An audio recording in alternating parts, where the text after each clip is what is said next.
Països Catalans. Estem aquí per assenyalar els culpables i responsables de la degradació de la nostra educació. Dins de l'espiral de reformes, lleis i tractats autonòmics, estatals, però també europeus, veiem la necessitat d'unir forces entre les diferents lluites que prenen força a nivell local, com podria ser la desobediència que estan fent les famílies contra la LOMCE, però també la desobediència dels estudiants, com per exemple desobeeixen la reforma de les estructures de la Universitat de Barcelona. Així obtindrem posicions de força que ens permetin, en primer lloc, mostrar el rebuig de les darreres reformes, com podria ser el 3+2, imposades sense el consens de la comunitat educativa.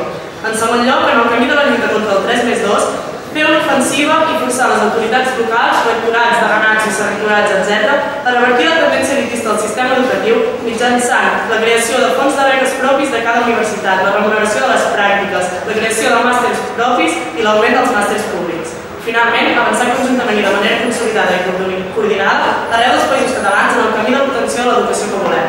El futur ens pertany, però només serà nostre si passem del més rebuig a l'ofensiva, si sabem identificar com es materialitza a nivell local cadascuna d'aquestes reformes i tractats que consoliden la digitalització i la mercantilització del coneixement. El 14 de maig passem de l'ofensiva a l'atac, revertim la situació i construïm l'educació que volem.